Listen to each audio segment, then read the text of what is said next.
Hola a todos, bienvenidos a un programa más del podcast Una Casa sobre el Mar, patrocinado por Lombia Capital.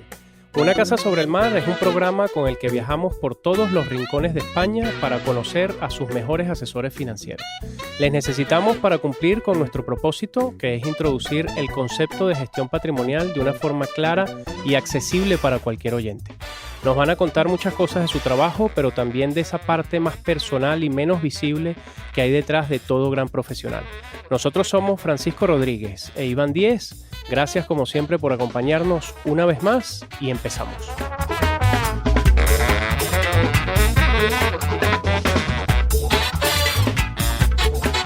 Amigo, ¿qué tal? ¿Cómo estás? Pues muy bien, muy contento porque volvemos a tener a un invitado en el estudio y muy contento porque cada vez va quedando menos tiempo para nuestro evento en abril, sí, en el que vamos a reunir a muchísimos asesores financieros de todos los rincones de España. Así es, ya iremos contando más detalles a medida que vayamos haciendo más programas porque abril está aquí a la vuelta de la esquina. Hoy tenemos el gusto de charlar con un amigo y un gran profesional del asesoramiento financiero en España, muy reconocido él y su empresa de asesoramiento, que más adelante hablaremos de ella. Él es José María Loinás. Pues sí, José María nació en Madrid.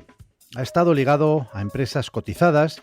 Comenzó en la antigua Midesa, en el Departamento de Desarrollo Corporativo y en procesos de reestructuración de filiales. A partir de la fusión de esta con Logista, pasó a desarrollar funciones de gestión, acabando a los 2 años de director del área de negocios de publicaciones, en proceso de reestructuración. Posteriormente fichó por una compañía del grupo Prisa como director general, una compañía de distribución con problemas, donde fueron adquiriendo algunas compañías y fusionando otras, con las consiguientes, lógicamente, reestructuraciones, hasta alcanzar un volumen de facturación de 300 millones de euros con casi 1.000 empleados. Después de vender esta compañía, salió para crear junto a su compañero y amigo Miguel Irisarri Sassola Partners, en la que lleva 8 años. A José María le gustan los fondos de inversión para canalizar el ahorro, las inversiones de sus clientes. Le parece que tiene ventajas a nivel de riesgo, flexibilidad, fiscalidad y a lo mejor porque su experiencia en la compra y fusión de organizaciones pues le lleva a pensar en la dificultad de un análisis profundo de las compañías que desde una organización como la suya pues ven complicado de ejecutar sin sustos. Hola José María. Encantado de saludarte y de tenerte con nosotros en el estudio, como hemos dicho. ¿Cómo te encuentras? Pues bien, aquí con toda vuestra ayuda, pues fenomenal. O sea que espero que sigáis ayudándome y podamos pues pasar un tiempo agradable todos. Bueno, como te dijimos todos aquí en el estudio, el equipo técnico, Iván y yo, gracias por acercarte porque se hace una entrevista mucho más amena y personal, que al final es el toque que le queremos dar a las entrevistas en Una Casa sobre el Mar. Nosotros hemos preparado una serie de preguntas y vamos a arrancar con la primera. Un matiz, porque si no luego mi socio me regaña, ¿no? Es Sassola. Ah. ¿Vale? Es decir, porque el acento está en la A, bueno, pues es una historia muy larga, es un nombre de un barco de un hermano de mi socio y tal, y es Sassola. Y lo del acento, hasta es que lo hemos incluido en el logo para que no haya ninguna duda. Ok. José María, hablemos de tus inicios y de cómo fuiste decantándote por el asesoramiento financiero. Has estado, como bien dice Iván, en sectores muy variados y que seguro cada uno te ha aportado algo. Cuéntanos acerca de ese proceso que empezó hace más de 8 años a través de la creación de Sassola Partners. Bueno, tampoco es muy complicado. Yo toda mi vida me he movido en el ámbito financiero, aunque he estado gestionando, aunque he estado al frente de compañías, al final siempre me he movido por balances. Los números es algo que siempre me ha gustado. Y bueno, pues he estado en diferentes compañías, en diferentes procesos, comprando, reestructurando y haciendo siempre en lo que era más puramente financiero que no puramente aspectos comerciales. Entonces, en la última etapa, como antes ha comentado Iván, pues el grupo de empresas que habíamos creado pues se vendió a un industrial y yo salí. Casualmente, en aquel momento, Miguel Irisarri, que es amigo mío desde los 13 años del colegio, somos íntimos amigos, yo lo considero un medio hermano para mí, pues bueno, pues tenía un proyecto como el de Sassola en la cabeza y él me conocía y decía, oye, pues tú conoces perfectamente balances, conoces ratios, te gusta mucho leer, te gusta la macro, creo que podemos desarrollar un modelo teniendo en cuenta que yo conozco perfectamente cuáles son un poco las carencias o las necesidades que puede tener el mundo financiero, el mundo del asesoramiento específicamente, en lo que es en la parte de banca privada, y podemos desarrollar un modelo que los dos nos podamos sentir a gusto. Teníamos entonces pues los dos 48 años y por lo tanto todavía la tenemos ahora, pues la teníamos entonces todavía más fuerzas como para desarrollar todo el proceso. Comenzamos con, digamos, el vehículo más sencillo, que es una EAFI, viendo exactamente cuál era el alcance que podíamos obtener, es decir, cuál era la respuesta que podíamos obtener de clientes, cuál era la dificultad, cuál era todo lo necesario para poder desarrollarlo, y a medida que fuimos viendo, pues los dos que habíamos sido directivos, pues fuimos viendo que el negocio realmente se podía encauzar de la manera en la que nosotros veíamos que tenía que encauzarse, ¿no? Y entonces fue así como fuimos cogiendo cuerpo, pedimos la licencia y hace 8 años, pues bueno, va a ser el 1 de marzo, nos la concedieron. Habrá volado ese tiempo, ¿no? 8 años. Vamos, ¿no? Y además lo que ocurre es que además si uno mira para atrás da mucho vértigo. Sí. Es decir, esa sensación cuando uno arranca y somos los dos solos y, bueno, montas la oficina tú y vas haciendo las cosas tú y tienes que hacerlo todo tú y tienes que empezar a ver cómo estructuras tu parte de carteras y cómo estructuras tu parte de análisis y cómo estructuras tu mensaje comercial. Ahora mismo, con la perspectiva del tiempo, da mucho vértigo, desde luego. Mira, pues eso que comentas, José María, nos da pie para la segunda pregunta, que va muy en línea con lo que has dicho. Manteniéndonos en vuestra propuesta de valor desde Sassola Partners, empezasteis, como bien has dicho, siendo una EAFI, una empresa de asesoramiento financiero, pero hace un par de años habéis dado el salto y os habéis convertido en gestora. ¿Qué beneficios representa esto para vuestros clientes? Vamos a ver, nuestra experiencia como EAF fue positiva en tanto en cuanto entramos en el mundo del asesoramiento y vimos que había posibilidades, pero indudablemente las restricciones que tiene una empresa de asesoramiento financiero son múltiples. Solo puedes asesorar, el asesoramiento además exige una serie de situaciones o de obligaciones por parte del cliente que muchas veces lo que hace es retrasar mucho las decisiones. No puedes tener, es muy difícil poder asesorar a determinados clientes por debajo de un determinado nivel de patrimonio. No tienes capacidad para acceder a otro tipo de productos que no sean activos líquidos, que los clientes de grandes patrimonios te pueden demandar porque no solo van a tener una cartera de fondos. Por lo tanto, lo que nosotros hicimos fue, desde el momento en que éramos EAF, ir buscando alternativas. Constituimos 2 fondos por compartimentos y en un momento determinado lo que nos dimos cuenta es que toda esa situación se nos quedaba corta. Es decir, la mayoría de los clientes exigían poder hacer un mandato de gestión. Los vehículos por compartimentos estábamos con un tercero, los podíamos gestionar nosotros porque al final eran fondos de fondos que podíamos hacer, y toda la parte de activos y líquidos pues era algo a desarrollar que dentro de lo que era una empresa de asesoramiento financiero era complicado. Fue por eso por lo que tomamos la determinación de, después de ver las opciones entre diferentes tipos de vehículos, pues decidir que nos íbamos la mejor carcasa de alguna manera que podíamos tomar era la de sociedad gestora. Lo que pasa es que eso, José María, claro, conlleva más recursos económicos y más recursos humanos. Dar ese salto. Muchos más de los que pensábamos inicialmente. E indudablemente, es decir, ahora ya en Sassola Partners pues estamos trabajando 10 personas, entre ahí tenemos alguna gente, tenemos toda la parte de operaciones, toda la parte de análisis, toda la parte comercial, e indudablemente hay un montón de temas regulatorios que nos obligan: cumplimiento normativo, auditoría interna, gestión de riesgos, el canal ético que hemos tenido que montar también. Es decir, hay una serie que indudablemente son gastos, con lo cual los umbrales de rentabilidad de activos que debes gestionar se van elevando por encima de tus perspectivas o de tus previsiones cuando arrancas el proyecto, indudablemente. Claro. Ahí lo que es cierto es que ahora tenéis una gama mucho más completa de productos, o sea, tienes un cliente mucho más arraigado a tu servicio, ¿no?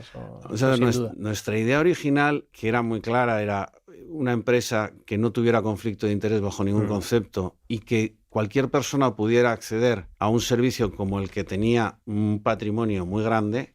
Lo conseguimos por estas 2 vías. El que puede tener un patrimonio y quiere tener su cartera individualizada, al final las estrategias son las mismas que las que el señor que está en los vehículos. Y al final todos los costes son exactamente los mismos, con lo cual nunca tenemos un conflicto de interés con los clientes y nosotros solo cobramos de los vehículos o de los clientes. Entonces, todo eso lo que nos ha servido indudablemente es para completar una gama y para completar un servicio a los clientes que vaya exactamente con la filosofía y la misión que nosotros nos trazamos cuando montamos esta compañía. Claro. Oye, José María, cambiando de tema, te queríamos hacer una pregunta, porque como bien sabes, nosotros en Lombia Capital somos especialistas en pequeñas y medianas compañías en Europa. Con respecto a esta clase de activo, queríamos preguntarte, ¿nos podrías decir qué ventajas encuentras tú para que esta categoría, siga consolidándose en las carteras del cliente español? Nosotros, Iván y yo, hacemos mucha actividad de formación y yo creo que estamos muchos metidos en la industria, en esta dinámica de seguir llevando un mensaje mensaje de largoplacismo y tal. Pero... Vamos a ver, mi experiencia lo que me dice es que las grandes corporaciones al final pierden mucha flexibilidad y por lo tanto pierden muchas oportunidades en momentos de mercado. Entonces, bajo mi punto de vista, las pequeñas y medianas compañías, eso sí hay que tener mucho cuidado porque dentro de ese espectro, pues, y vosotros lo sabéis mejor que yo, te puedes encontrar mucha tipología de compañías. Indudablemente son compañías con una capacidad de crecer y con una capacidad de generar retornos mucho mayores que lo que son las grandes corporaciones, porque no tienen esa servidumbre. O sea, yo he estado trabajando en otros sectores donde tú entrabas en una oficina y empezabas a ver cabezas y se te ponían los pelos como escarpias, porque estabas viendo que cualquier modificación, cualquier cambio, cualquier giro que tenían que realizar era muy complicado, era muy difícil. Las estructuras eran grandes, las estructuras eran mastodónticas. Las pequeñas y medianas compañías, siendo grandes dentro de lo que significan, ya que están cotizadas, pero sí entiendo que son mucho más flexibles. Y luego, sobre todo, para mí es importante, y en esto, bueno, pues estáis vosotros, y lo digo con toda sinceridad, el poder elegir un buen gestor, alguien que tenga muy claro qué principios busca, qué es lo que sigue detrás de esas compañías. Porque puedes encontrarte gestoras, pues que no es vuestro caso, por supuesto, pues que sus ideas o la capacidad de selección o lo que buscan es otra cosa. Es decir, nosotros lo que estamos buscando es precisamente calidad, crecimiento, es decir, una serie de parámetros que muchas pequeñas y medianas compañías las pueden dar de en igual o mayor medida que las grandes compañías.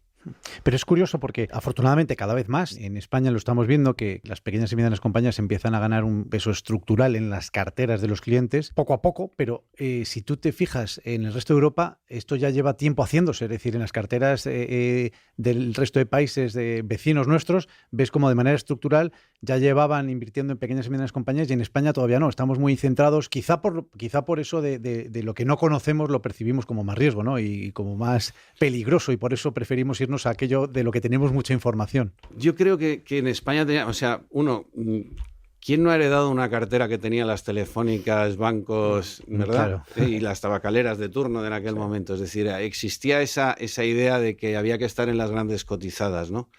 Y luego, indudablemente, pues yo creo que los sistemas de comercialización en España, donde la gran banca tiene un peso muy importante, pues indudablemente influyen en gran medida en los productos que se incorporan al mercado, porque la mayoría de los clientes finales pues están muy bancarizados y siguen un poco lo que les marcan, ¿no? Y quizá eso pues es lo que ha llevado a que siempre la alta capitalización pues se ha llevado bastante más ese sentimiento español de que tenían que tener las famosas Matildes. Vosotros sois jóvenes, pero yo ya me acuerdo de los anuncios de Gila.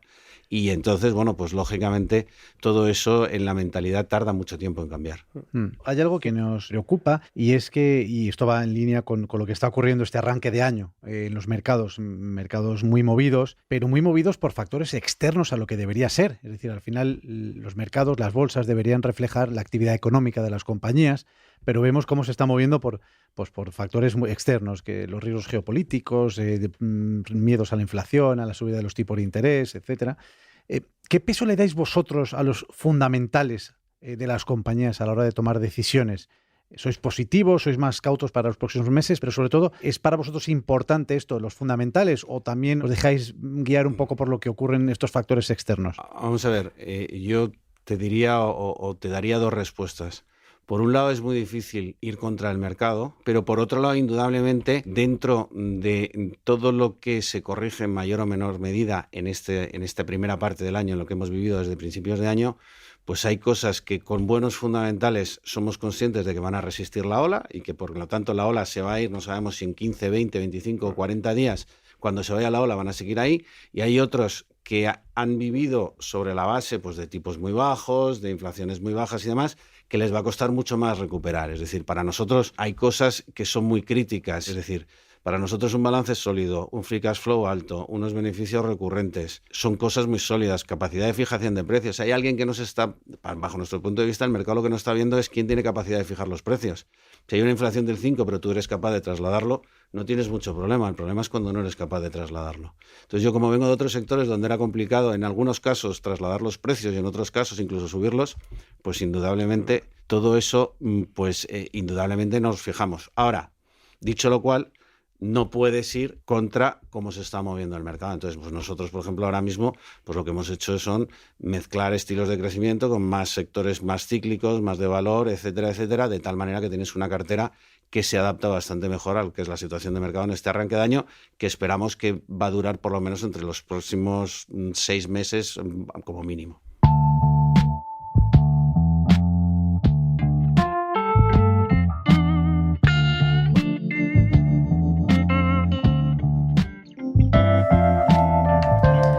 José María, en esta sección, que la hemos llamado Un faro sobre el mar, nos tomamos muy en serio la necesidad de incrementar nuestro nivel de cultura financiera. Así que aprovechamos que estáis aquí, la visita de nuestros expertos, y os pedimos que nos hagáis de faro, que nos expliquéis algunos conceptos fundamentales de finanzas. Y a ti, José María, te vamos a pedir que nos expliques qué es y qué significa el estilo de inversión growth o crecimiento.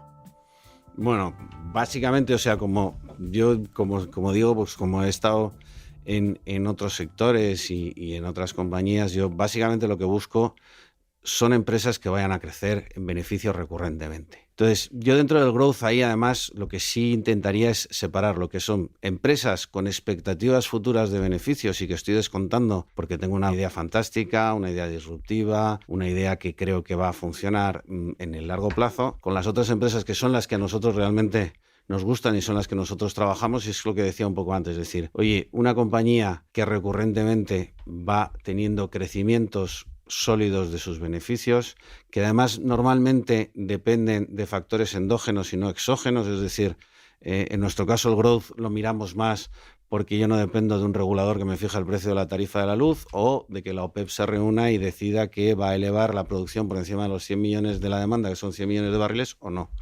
Entonces, que tengan unos balances sólidos, miramos mucho, por ejemplo, hay que mirar siempre pues, el free cash flow, hay que mirar que el endeudamiento esté bastante bajo, que la cobertura de intereses se puede hacer, la capacidad de fijación de precios que hablábamos antes, si tienes una posición dominante en tu nicho de mercado, porque puede ser un nicho muy pequeño, pero ser dominante.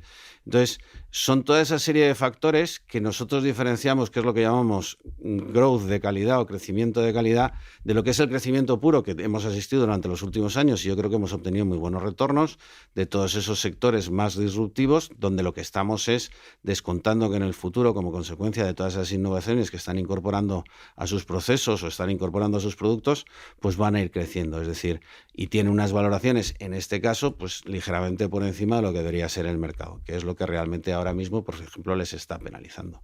Pero en nuestro punto de vista, como decía antes, es decir, hay que separar los dos growth, hay que ir a un growth de calidad, que es el growth que indudablemente resiste la ola, como decíamos antes, y en los momentos en donde las tasas de descuento, que son las de flujos de caja, se van a penalizar, esos growth, digamos, futuros, más futuribles, más disruptivos, son los que más van a sufrir y habrá que procurar estar un poco más lejos de ellos.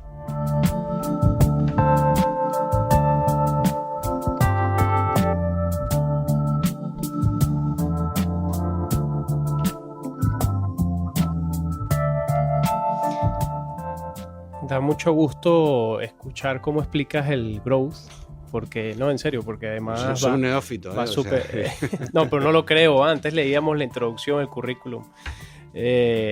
No, y está muy en línea con lo que nosotros internamente pensamos, además que sabes que nuestro equipo tiene más de 25 años analizando ese ecosistema que es interesantísimo, esas compañías que logran establecer ese liderazgo en esos nichos de mercado y pueden seguir creciendo de forma estructural, sobre todo, ¿no?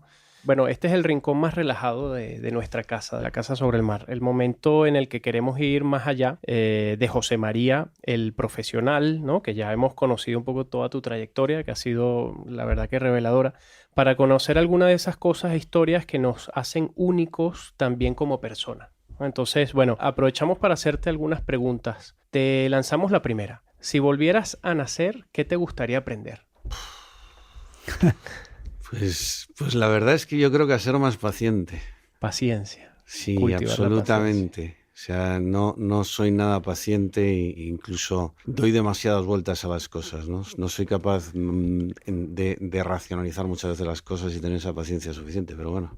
¿Pero eso se nace o se hace? Y yo, fíjate, sí, yo siempre he dicho que yo creo que se puede cultivar, pero depende. Yo siempre me he movido en un ambiente un tanto competitivo y es muy difícil en ese ambiente acabar teniendo paciencia. Tienes que ser capaz, como dicen los toreros, de parar y templar, ¿no? Y eso a veces lo haces, pero a veces, bueno, pues tardas un poco más. Yo estoy en esa etapa con mis 2 niñas. Estoy intentando cultivar la paciencia. Pero eso te dura toda la vida, tranquilo. Sí, ¿no? Ok, gracias. ¿Con qué famoso te tomarías un café para filosofar? Ahí es que, pues por ejemplo, me hubiera encantado poder hablar con Winston Churchill. Me parece un personaje. Pero vamos, o sea, es que me gusta mucho la historia, entonces de la historia es que tendría muchos, es decir, desde Julio César hasta el propio Mario, hasta Adriano Trajano, muchos. O sea, harías una mesa redonda más que un café con uno. O una fiesta. O sea, exacto. ¿Y qué es lo que más echas de menos de tu infancia? La tranquilidad. O sea, esa paz, esa falta de preocupación, que cuando tienes las preocupaciones te das cuenta que las de la infancia no tenían ningún sentido y al final eras puramente feliz. Sí, sin duda. Sí, buenísima la reflexión. Ese libro, José María, que te abrió los ojos, el libro más importante que te hayas leído. A nivel financiero, en mi primer trabajo me dieron uno que se llamaba La Meta, que el consejero delegado que nos obligó a todos a leerlo, y la verdad es que te abría bastante. Lo he vuelto a leer, ¿eh? Te hablaba un poco de todos los procesos productivos, sobre todo te enseñaba mucho a diseccionar los problemas. Es decir, muchas veces los problemas lo que hay que hacer es sentarse, dividirlos, e ir viendo dónde está realmente el problema y atacarlo ahí, porque el resto de la situación no es problemática, ¿no? Y yo creo que La Meta fue uno de los libros que a mí más me impactó. ¿Crees mucho en tu intuición? Si nos puedes dar algún ejemplo, sería estupendo. Yo no creo. Vamos a ver, soy del Atleti, entonces lo de la intuición no te creas tú que lo llevamos muy bien, ¿eh? Entonces, pero bueno, al contrario, negativamente, es decir, la primera Champions de Lisboa estaba convencido de que no la ganábamos y al final fue así, ¿no? Yo creo que la intuición, vamos a ver, yo creo que más que intuición es experiencia. Es decir, lo que la vida me ha demostrado es que, y sobre todo a nivel profesional, cosas que con 30 años te las tragas, cuando tienes 40 o 45 y te viene alguien, sabes perfectamente por qué te dice unas cosas, por qué quiere hacer una cosa y por dónde quiere ir la persona, ¿no? Entonces, más que intuición yo le llamo experiencia de la vida, experiencia profesional o llámalo como quieras. Rodaje. Exacto, absolutamente. Sí. Oye, ¿y esa pasión tuya que no todo el mundo conoce?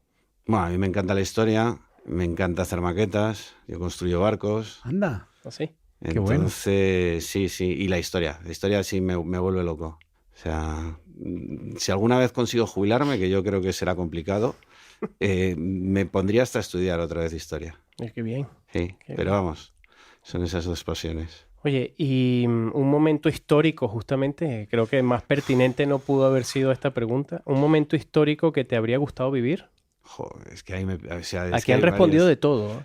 Yo te hablaría de la Revolución Francesa, la Europa de entreguerras, el crack del 29, pero te hablaría también, o sea, todo el fin de la República Romana, la caída del Imperio Romano, o sea, es que hay muchas cosas ahí, es curioso. Ha pasado de todo, ¿no? Absolutamente. Sí. O sea, y cada época con sus problemas. Yo creo que ahora es cuando mejor estamos de toda la historia de la humanidad, aunque la gente opine lo contrario. Sin duda, sin duda. ¿Te has leído un libro que se llama Factfulness? Sí, Factfulness, okay. Sí. Fantástico. Absolutamente. Sí. Eso te lleva al positivismo, pero vamos, rápidamente. A 10 páginas, además. Exacto. No necesitas leértelo todo. No, absolutamente. Sí. Qué bien. Oye, y una que a nosotros nos interesa particularmente. ¿Dónde construirías una casa sobre el mar? Bueno, yo tengo una casa que está entre Comillas y San Vicente la Barquera. No está sobre el mar, porque como es Parque Natural de Ollambre, no me dejaban construir. Pero bueno, está cerquita, está cerca, ¿eh? De hecho, desde mi terraza pues se ve allí al fondo Comillas y se ve al fondo el mar. Ya la tienes. Entonces me la construí hace 10 años ya. Y bueno, fantástico.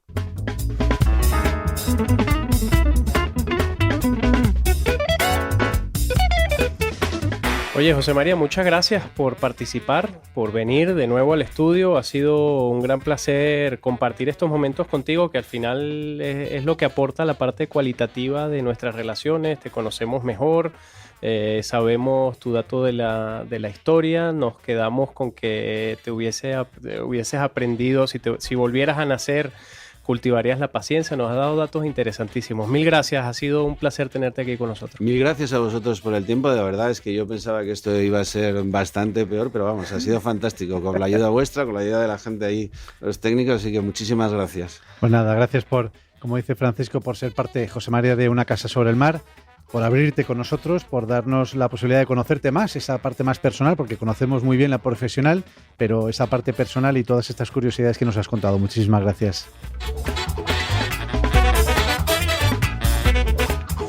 Así continuamos con esta nueva travesía de nuestro podcast Una Casa sobre el Mar, un espacio producido y realizado por Lombia Capital, una gestora donde invertimos en historias únicas con una visión de verdadero largo plazo. Seguiremos intentando ayudar a tomar decisiones inteligentes acompañados del ruido de las olas y la brisa marina. Nos pueden encontrar en iTunes, iVoox, Spotify y otras plataformas de podcast. Y si te ha gustado el programa, por favor suscríbete y sobre todo, si te ha gustado nuestro invitado, José María Loinaz, vas a poder contactar con él a través de un formulario que tenemos dentro de la biografía del asesor en nuestra página web, www.unacasasobrelmar.com. Además, nos podéis seguir y haceros amigos nuestros en Twitter, @casasobrelmar, en Instagram y en LinkedIn, Una Casa sobre el Mar. Gracias a todos nuestros oyentes y seguidores por vuestra confianza. Vosotros también formáis parte activa de esta casa. Nos seguimos escuchando y hasta la próxima.